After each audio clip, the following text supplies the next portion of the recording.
히브리서 9장 1절부터 22절까지를 공독하겠습니다. 첫 언약에도 섬기는 예법과 세상에 속한 성소가 있더라. 예비한 첫 장막이 있고 그 안에 등잔대와 상과 진설병이 있으니 이는 성소라 일컫고, 또 둘째 휘장 뒤에 있는 장막을 지성소라 일컫나니, 금향로와 사면을 금으로 싼 언약궤가 있고 그 안에 만나를 담은 금항아리와 아론의 상난 지팡이와 언약의 돌판들이 있고 그 위에 속죄소를 덮는 영광의 그룹들이 있으니 이것들의 관하에는 이제 낱낱이 말할 수 없노라.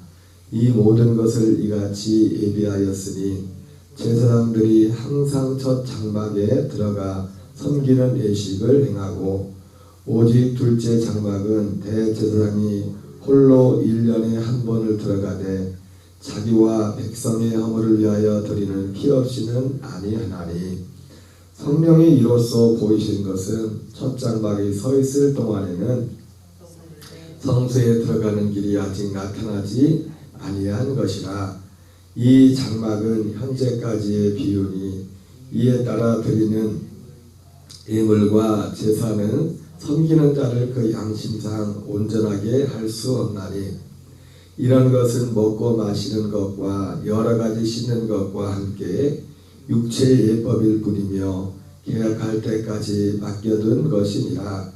그리스도께서는 장래 좋은 일에 대제사장으로 오사 손으로 짓지 아니한 것 곧 이 창조에 속하지 아니한 더 크고 온전한 장막으로 말미암아 염소와 송아지 피로 하지 아니하고 오직 자기의 피로 영원한 속죄를 이루사 단번에 성소에 들어가셨느니라. 염소와 황소의 피와 및 암송아지 이제를 부정한 자에게 부려 그 육체를 정결하게 하여 거룩하게 하거든, 하물며 영원하신 성령으로 말미암아 흠없는 자기를 하나님께 드린 그리스도의 피가 어찌 너의 양심을 죽은 행실에서 깨끗하게 하고 살아계신 하나님을 섬기게 하지 못하겠느냐. 이로 말미암아 그는 새 언약의 중보자시니 이는 첫 언약 때의 부만죄에서 속량하려고 죽으사 부르심을 입은 자라여금 영원한 기업의 약속을 얻게 하려 하심이라. 유언은 유언한 자가 죽어야 되나니 유언은 그 사람이 죽은 후에야 유언한즉 유언한 자가 살아있는 동안에는 효력이 없느니라. 이러므로 첫 언약도 피 없이 세운 것이 아니니 모세가 율법대로 모든 계명을 온 백성에게 말한 후에 송아지와 염소의 피 및 불과 붉은 양털과 우슬초를 취하여 그 두루마리와 온 백성에게 뿌리며 이르되 이는 하나님이 너희에게 명하신 언약의 피라 하고, 또한 이와 같이 피를 장막과 섬기늘에 쓰는 모든 그릇에 뿌렸느니라. 율법을 따라 거의 모든 물건이 피로써 정결하게 되나니 피 흘림이 없은즉 사함이 없느니라. 아멘. 할렐루야. 오늘은 히브리서 9장 1절부터 22절까지 본문의 말씀을 중심으로 우리를 위한 비유라는 제목으로 하나님 말씀을 전하도록 하겠습니다. 여러분, 우리가 흔히들 목사님들이 예전부터 가끔 설교하시면서 그런 말씀 했죠. 이 성경, 이 모든 것들, 우리가 성경은 특별히 성경이라는 것이 있는데 이 성경은 우리를 위해서 주어진 거죠. 우리에게 주신 하나님의 편지라 그런 말씀했는데, 구약이 됐든 신약이 됐든 성경 자체는 다 우리를 위한 것인데, 특별히 시대적으로 구분을 한다면 오늘 이 히브리서 9장 말씀이 어제도 말씀드렸지만은 지금 제사법 중에서도 특별히 히브리서 4장부터 나오는 일들은 어디에 관한 것이냐면, 어디에 중심이 초점이 맞춰져 있냐면, 제가 이제 지난번에도 말씀을 드렸죠. 이 신약 성경에 서신서가 많이 나오는데 이 서신서의 초점이 굳이 이제 성막을 가지고 따진다면 여러분 오늘 말씀에 비춰본다면 하나님이 성막을 왜 만드셨어요? 성막을? 구약시대? 지금 우리는 성막을 안 만들잖아요. 그죠? 구약시대 모세로 하여금 어제 말씀드렸지만 성막, 그 모세의 성막은 하나님이 성막도 그렇고 요한계시록에 나오는 말씀도 그렇고 하나님이 그 공통점이 뭐였냐면 그거를 보여줬다고 했어요. 제가 어제 그 성막에 관한 어떤 분의 책을 읽다 보니까 성막하고 성전하고 차이에 대해서 또 그렇게 표현했더라고요. 뭐 자기 개인적인 표현이 아니라 성경의 말씀을 인용해가지고 제가 예전에 성막과 성전의 차이를 제가 예전에 뭐라고 말씀드렸었죠?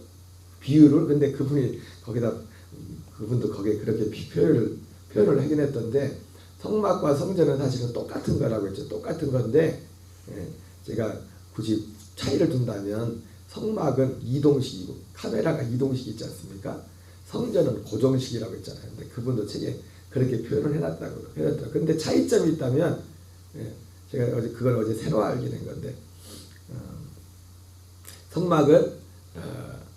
성막을 만들 때는 하나님이 모세에게 그걸 다 보여줬어요. 그림으로 쉽게 말해서. 우리가 성막 출애굽기가 그러니까 출애굽기의 거의 절반이 성막에 관한 내용이거든요. 그러니까 우리가 옛날에 성경을 읽으면서 연초가 돼가지고 성경 통독을 시작해가지고 목사님들이 그런 말 있잖아요. 출애굽을 하지 못하고 다 죽는다고.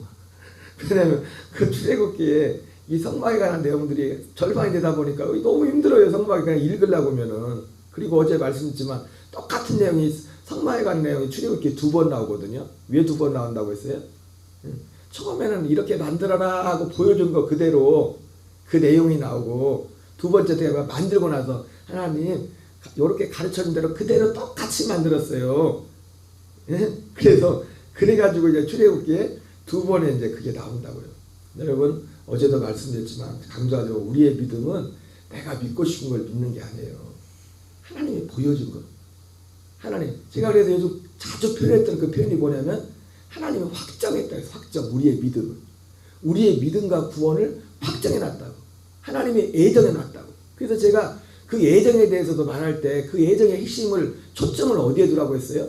우리가 지금까지 알고 있는 애정은 주로 어디에 초점이 맞춰져 있냐면 어떤 한 사람이 이 땅에 태어나게 된 저 사람 천국 갈 사람, 지옥 갈 사람. 물론 로마서 9장에 보면 그런 모양이 나옵니다. 야곱과 에서를 비유하면서. 근데 우리는 누가 야곱인지 누가 에서인지를 몰라요. 혹시라도. 그래서 로마서 9장에서 하나님이 혹시 로마서 11장도 그렇고 그랬을지라도 우리는 하나님 앞에 하나님 그 사도 바울의 토기장의 비유를 말했던 것처럼 토기장이가 그릇을 만들다가 안 좋은 거는 토기장이가 막 누가 우리가 볼 때 막 되게 아까운데 막 부시고 새로 만들잖아요. 그죠? 그 우리나 주지. 그런 비유를 쓰면서 그런다고 우리가 하나님 앞에 우리가 뭐라고 할 수 있겠느냐. 그 그릇이 뭐 그런 비유까지 극단적으로 들지만은 그러나 하나님의 애정의 초점은 그게 아닙니다. 그것이. 그리고 우리 입장에서는 누가 예정한 사람인지 아는지를 알 수가 없어요. 근데 그걸 어떻게 합니까? 하나님의 애정의 핵심은 하나님이 정하신 그 구원의 모양이란 말이에요. 그게 모양. 그 구원의 모양. 창세전 하나님이 이미 어떤 믿음, 하나님이 받으시는 믿음은 확정했다고. 확정. 그 믿음은 결국 그 포도원 품꾼의 그 혼인잔치의 비유를 보면 뭡니까? 그리스도로 옷 입는 믿음. 그리스도로 옷 입는 믿음. 하나님이 이것을 정해놨다고요. 창세전부터. 그래서 예수님이 마태복음 7장에서 말씀하신 것처럼 무엇을 보고 하는데 열매로서 그들을 안다고 했어요.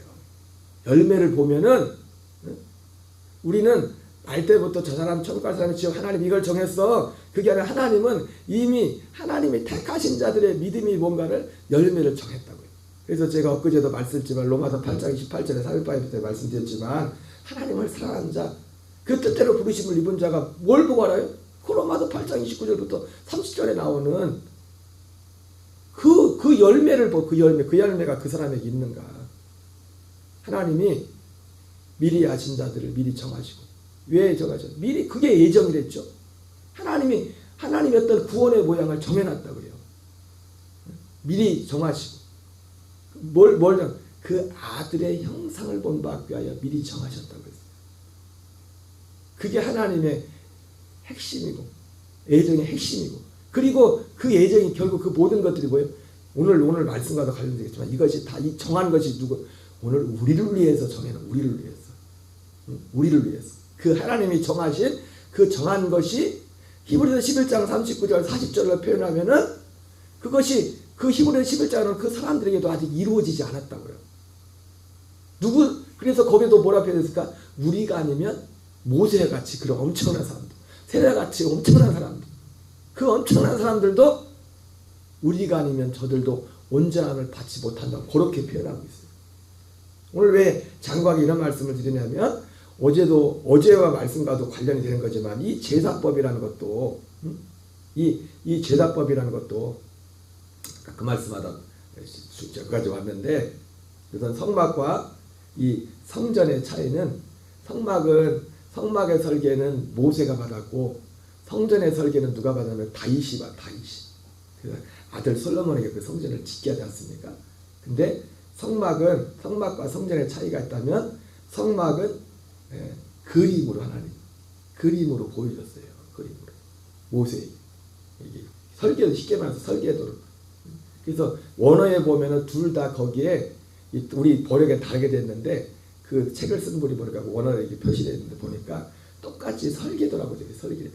뭐 식양, 뭐 양식, 뭐 이런 식으로 나와 있는데, 하나님이 설계도를 모세에게 보여줬고, 다윗에게는 영감으로 그 성전의 설계도를 보여줬대. 그래서 그 설계도를 이 아들한테 보여줘. 결국 아들 솔로몬이 그 성전을 짓죠.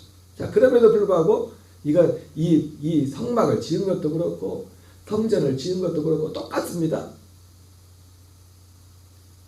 우리를 위한 것이, 우리를 위한 것. 지금 우리를 위한 것. 지금 이 로마서, 이 히브리서 9장 9절의 말씀이 지금 그 얘기예요. 이 장막은 현재까지의 비유니, 이렇게 되면 다른 번역에 보면 이 장막은 현재까지의 비유니, 쉬운 성경에 보면, 현대는 이 쉬운 성경 이 모든 것은 현세를 상징하는 것이지. 좀 번역이 좀 그래요. 이게 이 번역이 좀 다르다. 이 장막은 현 시대를 상징합니다. 지금 현 시대, 이 현 시대를 말한다면, 지금 우리 전에 지금 이 성경을 때는 지금 히브리서 지금 이 편지를 받는 그 사람, 신약 시대, 다른 말로 하면 신약 시대를 위한다는, 신약 시대다. 신약 시대. 여러분, 신약 시대가 되어서 비로소 그 히브리서 11장 39절 40절에 나오는 그 사람들이 누구면 신약 시대의 성도들이잖아요. 그 앞에 나와 있는 그 38절까지 나오는 수많은 사람들의 그 이름은 다 구약 시대 사람이에요. 말이 나온 김에 어제도 말씀했지만 여러분 구약과 신약의 기준이 어디라고 했어요? 오순절부터 신약이 시작되는 겁니다. 예수님도 구약을 사셨어요. 일단 구약 시대를 다뤘다. 예수님은 신약 시대를 다른 게 아닙니다. 그래서 그걸 뭐라고 표현합니까? 예수님이 율법 아래 태어났다고 그렇게 표현한다고요. 갈라디아에서. 예수님이 십자가에서 죽으신 건 뭐예요? 이 구약 시대를 마치기 위해서 십자가에 죽으시는 거예요. 십자가에. 그리고 신약은 어디서부터 시작하냐면, 죽어서도 신약이, 예수님이 죽는 순간에 신약이 시작되는 것도 아니죠. 왜? 영원한 죄사함도 이루어지지 않는데, 영원한 죄사함이 언제 이루어집니까? 승천하셔서 주님이 오늘 여기 나오는 것이. 그리고 오순절에 실제로 개인에게, 그리고 제가 지금 말하지만 지금 신약 시대지만 여러분, 이 약속이 이루어지지 않다면 여전히 구약을 살고 있는 거예요. 여전히 율법 아래 있는 거라고. 그래서 제가 율법에 대해서 말씀을 드릴 때도 예수님이 율법을 폐해졌지만 모든 사람에게 폐해진 것이 아니라고 했어요. 그리스도 안에 들어와야만 율법이 폐해지는 거예요, 그 사람한테. 아니면 율법대로 심판을 다 받아야 돼요, 나중에. 그래서 지옥 가는 겁니다. 이 신약 시대는 그리스도가 없이는, 물론 구약 성도들은 그것이 이루어지지 않아도 이 약속을 믿는 믿음으로, 그 믿음으로 의로 인정해서 그들이 낙원에 갔지만은, 지금 이제 신약 시대는 어떤 시대는 그 약속이 이루어지는 시대란 말이에요. 그리고 진짜 그 믿음이 있으면 그리스도로 말미암아 하나님 우리에게 그 약속을 이루시는 시대라고요. 그래서 그 약속이 이루어져야만, 이루어진 사람에게만 율법의 정죄함이 없는 거예요. 그러나 약속 받게 된다면 여전히 율법의 정죄를 이길 수가 없어요. 현세에서도 그렇고 이 땅의 장막을 벗을 때에도 그 이후에도 그래서 심판을 피할 수가 없는 겁니다. 우리는 그리스도 안에 들어온 사람들은 그러면 어쩌면 이미 심판을 끝낸 사람들이에요. 그리스도 안에 들어온 사람들은. 그렇기 때문에 심판이 없는 거예요. 여러분 하나님은 공의로우신 분에 다 심판하는 겁니다. 근데 그 심판의 공의로 누구한테 뿌려? 우리를 위해서 예수님한테 심판을 뿌린 겁니다. 심판. 그래서 그 예수 그리스도를 통하지 않고는 아무도 이 율법의 정죄에서 나올 수 있는 사람이 아무도 없어요. 어쨌든 이 모든 것들이 누구를 위한 겁니까? 지금. 거절로 언제부터 시작됐어요? 오늘 우리가 눈에 보이는 선배를 본다면 지금 증인보다 지금 히브리서 이 편지를 쓰는 사람들과 이 편지를 받는 그 사람들, 그 시대에 구원받은 그 사람들을 위해서 우리 사람들이 지금도 성경을 읽으려면 그렇게 힘든 성막, 출애굽을 성경 통독할 때 출애굽을 알지 못하게 하는 그 성막을 복잡한 성막과 성전을 만든 것도 누구를 위한 것? 바로 우리를 위한 것이라고 여기서도 말씀을 하고 있는 겁니다. 이 장막은 현실, 그 장막 중에서 특별히 성소와 대제사장에 관한 것도 우리의 구원을 위해서. 여러분 그래서 우리가 하나님 앞에서 정말 이제 우리의 믿음이 감사의 차원으로 우리가 감사를 지냈지만은 진짜 하나님 앞에 감사를 느껴 이런 걸 보고 감격하면서 주님 앞에 감사를 드려야 돼요. 진짜 주님이 듣고 싶고 받고 싶은 감사가 이런 감사예요. 왜? 하나님이 우리를 위해서 준비한 진짜는 이거기 때문에. 진짜 이 구원. 그리고 이 장막을 통해서 마지막 오늘 15절에서 하는 게 뭐냐면 결국은 우리 안에 이 모든 것들이 새 언약을 이루기 위한 중보라고 말씀하고 있다. 이 피가. 그냥 한번 읽어보겠어요. 지금 그런 내용들입니다. 1절부터 다시 한번 읽어보면은 개정으로 가서 여기 분명히 9절에 보면은 그죠? 여기 킹제임스 성경 음정의 번역이 어떻게 더 정확하게 비교했네. 그것은 지금 그것이 뭐냐면 앞에는 지금 성막에 관한 내용들이 성막에 관한 그 성막 중에서 어떤 부분 지금 성소와 지성소에 대해서 말하고 있어요. 대제사장 지금 지난번 말씀드렸죠. 그 다른 서신서하고 이 히브리서하고 차이가 있다면 다른 서신서는 성막 중에서도 성막이라는 말을 이렇게 끄집어내지는 않았지만 어디든 기단 번제단에 초점을 맞춰서 성경을 쓰고 있어요. 모든 편지들이 서신서가 번제단. 그 번제가 뭡니까? 예수님의 죽음, 십자가 죽음. 모든 사도 바울이 쓴 다른 편도 그렇고 모든 서신서의 초점이 거의 거기에 초점이 맞춰 있어요. 오직 어떻게 보면 유일하게 좀 더 봐야겠지만은 히브리서는 제단에 관한 부분에 어디에 초점을 맞췄냐면 성소에 초점을 맞춰 성소. 그래서 성소에 초점을 맞추기 증거 뭐예요? 대제사장이 나온다고요. 대제사장. 여러분 우리가 죄 사함을 받으려면 우리에게는 제물이 있어야 됩니다. 제물 대신 예수님이 필요하고 우리가 죄 사함 받으려면 대제사장 대신 예수 그리스도가 필요해요. 여러분 이거를 명확히 하고 이것을 하나님 앞에 감사를 해야 돼요. 감사를. 이게 다 누구를 위한 것이라고요? 우리를 위한. 그것은 현재를 위한 모형이었습니다. 현재 우리를 위한 모형이라는 거예요. 다른 표현으로 말하면 현재. 그 현재의 시점이 지금 거슬러 올라가면 지금 히브리서 편지를 쓰는 사람들과 신약시대 편지를 받는 사람들. 마치 베드로전서 1장에 나오는 사도 베드로가 봤던 것처럼 그 많은 선지자 우리의 선배들이 히브리서 베드로전서 1장에 그렇게 표현하지 않았습니까? 예, 사실 베드로서도 어떻게 보면 이 죄사함에 대한 부분을 좀 터치하고 있어요. 죄사함에 대한 부분에 대해서, 피에 대해서, 어린 양의 피에 대해서. 물론 거기는 히브리서처럼 구체적으로 그리고 죄사함이 지금 결국 죄를 이 성소라든 이것을 구체적으로 다뤄지고 있지는 않아요. 그러나 어쨌든 베드로 같은 경우도 베드로전서 1장에서 이 죄사함을 받는 어린 양의 피로 우리가 죄사함을 받는다. 우리의 망령된 행실이 대속함을 입은 것은 어떤 진등이었던 피가 아니라 흠없고 저먹는 어린 양 그리스도의 피로 된 것이다. 그런 표현들이 이제 베드로전서 1장에 나오는데 어쨌든 베드로전서 1장에서도 사도 베드로가 그 표현하지 않습니까? 지금 그 베드로전서 1장에서는 우리의 거듭남에 대해서 말하면서 그 구원에 대해서 우리 혼의 구원에 대해서 말하면서 이것을 이 모든 것들을 우리의 앞에 선배들이 그렇게 여러 가지로 확인하고 연구하고 기도하면서 이걸 살핀 것은 자기 본인들을 위한 것이 아니라 우리를 위한 것이다. 예, 똑같은 겁니다. 지금 이 맥락이 히브리서에서 말씀하신 구약의 성막과 성전과 이 모든 것이 누구를 현재 우리의 믿음, 우리의 구원을 위해서 기도한 겁니다. 구약 얘기가 아니에요. 구약 얘기가 아니라 구약 시대 얘기가 아니라 우리를 위한 것이라고. 우리를 위한 것. 그러니까 우리가 이거를 아멘 해야 돼요? 아멘 하지 말아야 돼요? 우리를 위한 것인데 하나님이 우리를 위해서 이걸 만드신 건데. 자, 그냥 읽고 확인만 하겠습니다. 그냥 확인만 해도 확인이 돼요. 성경을 보면은 개정으로 돌아가서 시작. 첫 언약에도 섬기는 예법과 세상에 속한 성소가 있더라. 예비한 첫 장막이 있고 그 안에 등잔대와 상과 진설병이 있으니 이는 성소라 읽었고, 이 내용 보면 알겠지만 지금 이 내용은 성소에 관한 내용이에요.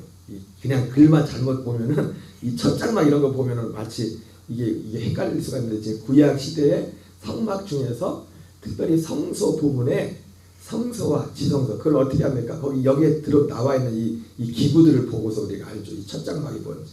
예비한 첫 장막이 있고 그 안에 등잔대와 상과 진설병이 있으니 이는 성소라 일컫고, 또 둘째 휘장 뒤에 있는 장막을 지성소라 일컫나니 금향로와 사면을 금으로 싼 언약궤가 있고 그 안에 만나를 담은 금항아리와 아론의 쌍난 지팡이와 언약의 돌판들이 있고 그 위에 속죄소를 덮는 영광의 그룹들이 있으니 이것들에 관하여는 이제 낱낱이 말할 수 없노라. 이 모든 것을 이같이 예배하였으니 제사장들이 항상 첫 장막에 들어가 섬기는 일식을 행하고, 오직 둘째 장막, 그죠? 이 제사장들은 첫 장막만 들어갔어요. 바로 성소까지만. 그래서 전에도 말씀드렸지만 세례요한의 아버지도 제사장 해가지고 세례요한의 그 출생 수태고지를 받을 때, 아들을 준다는 수태고지를 받을 때 바로 어디가 여기 가서 이제 그 규례를 이거 제비 여기, 그러니까 제사장들에게 있어서 가장 큰 명예 평생의 소원은 뭐냐면은 여기 한번 가보는 거예요. 지성소도 아니고, 지성소는 못 들어갑니다. 성소에 가서 분향하는 그 일을 하는데 제비를 뽑기를 한다고요. 그래서 거기에 뽑혀야 거기 평생에 한번 들어가 볼 수 있다고요. 거기에 제사장이. 나머지 제사장들은 다 어디서 일해요? 그것도 성소 못 들어갑니다. 어디서요? 성소 밖에 그 뜰에서 제단이나 이 물두멍 이 허드렛 일, 그거 하는 그런 일들을 제사장들이 한다고. 제사장도 안 해요. 그래서 세례요한의 아버지도 그때 거기 마침 그 분양하라 거기 제비에 뽑혀가서 들어갔다가 이제 그 소리를 듣다 믿지 않아가지고 벙어리가 돼버렸죠. 벙어리가 돼버렸었는데 바로 그 첫 장막에 들어가 섬기는 일식을 행하고, 오직 둘째 장막은 대제사장이 홀로 1년에 한 번 들어가되 자기와 백성의 흠을 내어 드리는 피 없이는 아니하나니, 성령이 이로써 보이신 것은 첫 장막에 서 있을 동안에는 성소에 들어가는 길이야지 나타나지 아니하는 것이라. 제가 어제 이 말씀드렸죠, 그렇죠? 아직 나타나지 않았다고요. 성소에. 지금 이 시대는 어떤 시대입니까? 성소에 들어가는 시대예요. 성소에 들어가는. 성소에. 그러니까 이 성소에 들어가는 이런 모든 것들이 누구를 위한 거예요? 우리를 위한 거, 우리를 위한 거. 그리고 여기서 계속 하는 말이 뭡니까? 그래서 이것은, 이 장막은 현재까지 비우라. 이 구약시대 걸 만들어 놓은 것은 왜? 그건 실제가 아니고 모형이고, 이 모든 내용을 언제 오순절부터 우리에게 이룬다는 겁니다. 우리한테. 또 모두에게가 아니라 믿는 자에게. 예수 그리스도를 믿는 자에게. 우리에게 그것을 이루겠다는 거예요. 우리를 성소로 들어가는 사람이, 모세도 물론 그것도 사람의 손으로 만든 성소지만 그거는 평생에 모세와 아론의 아들들 중에 대제사장들만 거기 들어가봤지. 그것도 1년에 한 번. 모세 같은 경우는 뭐 아무 때나 물론 그러면 그건 진짜도 아닙니다. 그냥 모형에 들어간 거. 모형에 실제 진짜 성소에 들어간 거. 진짜 성소는 언제? 예수 그리스도가 오셔서 그걸 만드는 겁니다. 진짜 성소는 우리의 몸으로 들어가는 성소가 아니라 우리 지난번 봤지만 히브리서 6장에 나오는 우리의 혼들이 들어가는 성소라고. 우리 혼들이 들어가는 아브라함과 이삭과 야곱이 그렇게 들어가기를 원했던 바라봤던 그 성소, 그 하늘 성소를. 이 장막은 현재까지의 비용이 이에 따라 드리는 예물과 제사는 섬기는 자를 그 양심상 온전하게 할 수 없나니 이런 것은 먹고 마시는 것과 여러 가지 씻는 것과 함께 육체의 법일 뿐이며 계약할 때까지 맡겨둔 것이라. 11절 읽겠습니다. 그리스도께서는 장래 좋은 일의 대제사장으로서 손으로 짓지 않은 것 곧 이 창조에 속하지 않은 더 크고 온전한 장막으로 말미암아, 그죠? 지금 이 성소, 우리 죄사함을 받으려면 그래서 이 성소가 있어야 되고, 그리고 대제사장이 있어야 되고, 피가 있어요. 피. 뒤에는 하지만 피 없이는 죄사함이 없어요. 피 없이는. 그리스도께서는 장래 좋은 일의 대제사장으로서 손으로 짓지 않은 것 곧 이 창조에 속하지 않은 더 크고 온전한 장막으로 말이야. 그러니까 여기서 지금 장막이라는 표현이 계속 나오는데, 이 개역 개정에 지금 여기는 지금 이 장막, 특히 적어도 히브리서 9장에서 장막은 성소를 말하는데, 지성소를. 네, 지금 앞에서부터 지금 그 지성소 성소 얘기를 하잖아요. 여기서 말하는 성소는 지성소를 말, 지성소를, 성소를 장막으로 말미암아. 12절 있습니다. 염소와 송아지 필요하지 아니하고 오직 자기의 피로 영원한 속죄를 이루사 단번에 성소에 들어가시느니라. 참 이 구절 때문에 사실은 이 구절이 마치 이 구절이 오역된 거랬죠, 그죠? 마치 십자가에서 모든 그 죄사함을 번제단에서 죄사함이 이루어진 것처럼 착각할 수 있는 것이 이 구절이에요. 근데 다른 원어도 없고 모든 번역들은 어디에 가서 지금 성소 얘기를 하고 있잖아요. 성소에 들어가서 여기 12절 보면 염소, 현대인의 번역을 보면 현대인의 번역을 읽어볼게요. 시작. 염소와 송아지 피로 아니하고 오직 자기의 피로 영원한 속죄를 이루사. 그래서 현대인 그리고 염소나 송아지 피가 아닌 자기의 피를 가지고 단 한 번 지성소에 들어가셔서 우리의 영원한 구원을 획득하셨다. 그래서 단 한 번이라고 할 때는 그냥 딱 한 번에 이뤘다는 것이고, 단 한 번이라는 것은 여러 이중적인 의미가 있죠. 이게 단 한 번이라고 표현한 건 뭡니까? 그 앞에서 나온 구약의 대제사장들은 1년에 한 번씩 계속 들어갔단 말이에요. 그죠? 그리고 1년에 한 번 들어갈 때도 4번을 들어갔댔잖아요. 제가 4번. 처음에 들어가가지고 그 향을 성소의 지성소에 향을 피운단 말이에요. 왜? 너무 두렵기 때문에. 하나님은 혹시나 하나님을 볼까봐 향을 피워가지고 좀 뽀얗게 만들었다. 그 다음에 첫 번째는 자기 죄를 위해서 가서 속죄하고, 두 번째 들어가서는 백성들의 죄를 속죄하고, 네 번째 들어가서 뭐 정리할 거 있나 해가지고 그 지성소 안을, 그러니까 지성소 청소도 대제사장밖에 못해요. 대제사장밖에 못 들어가니까 뭐 청소할 것도 없겠지만 혹시라도 뭐가 잘못되면. 그래서 4번. 근데 예수님은 그럴 필요도 없습니다. 1년에 한 번씩 들어갔던 그것도 할 필요 없고 단 한 번으로. 구약의 대제사장들은 1년에 한 번 그거 들어간다 4번을 나눠 들어갔는데 예수님은 그 4번 나눌 것도 없어요. 그냥 한 번 들어가지. 한 번에. 단 한 번에. 그게 단 한 번이라는 의미가 그런 의미예요. 자기 피를 가지고 단 한 번 지성소에 들어가셔서 우리의 영원한 구원을 획득하셨습니다. 이 구원이라고 되어 있지만은 제가 말했던 그 구원에서 어떤 거예요? 속죄라는 표현이 더 정확해요. 왜? 우리 진짜 구원의 시작은 뭐냐면 생명이거든. 생명. 아들의 생명, 아들의 영을 받는 거거든. 아들의 생명을 받는 거. 여기도 보면 그리스도는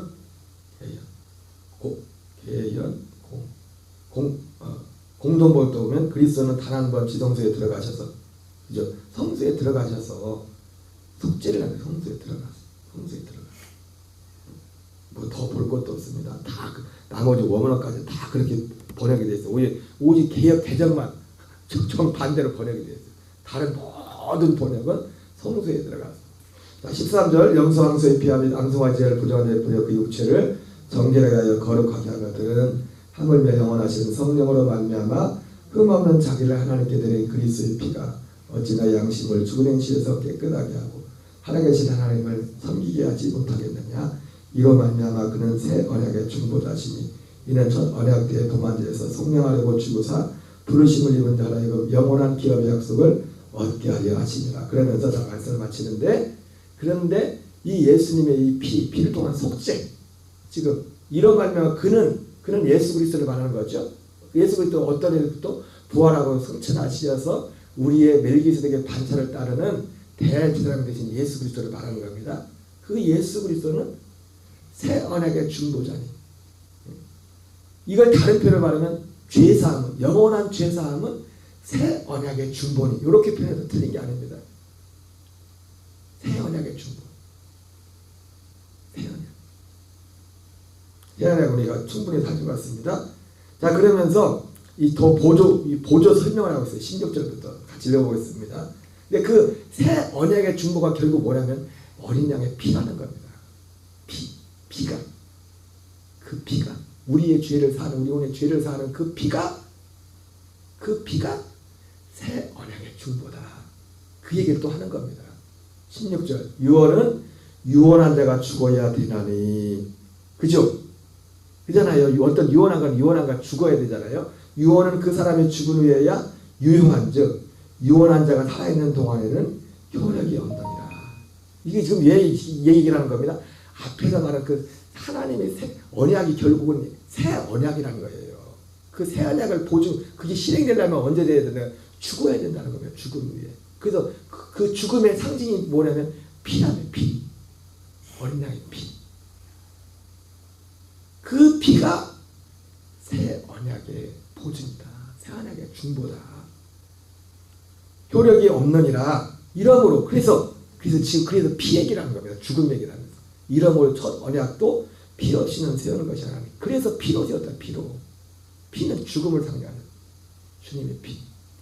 피 없이는 세우는 것이 아니니 모세가 율법대로 모든 계명을 백성에게 말한 후에 송아지와 염소의 피 및 불과 붉은 양털과 우슬초를 취하여 그 두루마리와 온 백성에게 뿌리며 이르되 이는 하나님이 너에게 명하신 언약의 피라고 또한 이와 같이 피를 장막과 섬기는 일에 쓰는 모든 것에 뿌렸느니라. 자, 22절 읽고 마치겠습니다. 율법을 따라 거의 모든 물건이 피로써 정결하게 되나니 피 흘림이 없은즉 사함이 없느니라. 여러분, 이 모든 것들이 바로 나를 위한, 우리를 위한 것이죠. 우리가 정말 말로라도 하나님 앞에 기도할 때 진짜 이런 것들을 감사해야 돼요. 진짜 이런 것에 감격해야 된다. 오늘 주 안에서 승리하는 저와 여러분 되시기 바랍니다. 주기도문으로 마치겠습니다. 하늘에 계신 우리 아버지여, 이름이 거룩히 여김을 받으시오며 나라의 마으시며 뜻이 하늘에서 이루어진 것 같이 땅에서도 이루어지이다. 오늘날 우리에게 일용할 양식을 주옵시고 우리가 우리에게 죄 지은 자를 사하여 준 것 같이 우리의 죄를 사하여 주옵시고 우리를 시험에 들게 하지 마옵시며